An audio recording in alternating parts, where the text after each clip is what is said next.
Do you think that you can make this roasted chicken rice in a rice cooker? It's ridiculously easy. And the end result is juicy, moist and succulent chicken with a shiny, sweet glaze rested over some cooked rice full of garlic flavors.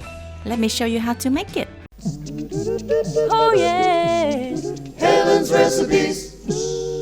You will need 1 chicken leg quarter, 1 cup of rice, a head of garlic, some oyster sauce, soy sauce, sugar, 5 spice powder, salt, turmeric powder, stock powder, and vegetable oil.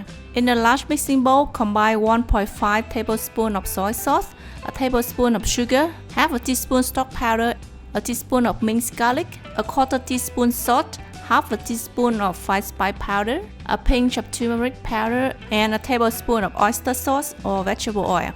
Stir well to dissolve, then combine with the chicken leg quarters and mix well to coat the chicken leg with the marinade. Cover and leave to marinate for about 1 hour or better overnight in the fridge.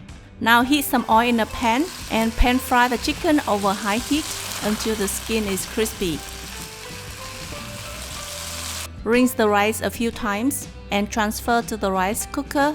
Add a tablespoon of fried garlic, a teaspoon of stock powder, and some salt and pepper to taste.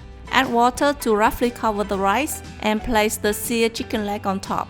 Now press cook at normal, and when it's done, you're gonna be amazed how it turns out. The chicken leg is cooked through and has a beautiful shiny look. The cooked rice absorbs that juice from the chicken and becomes really tasty with that garlicky flavor.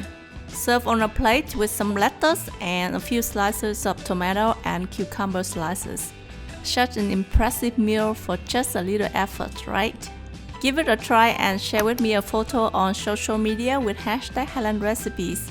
Don't forget to subscribe to my channel and come back for more amazing Asian recipes like this. I will see you then next time. Bye!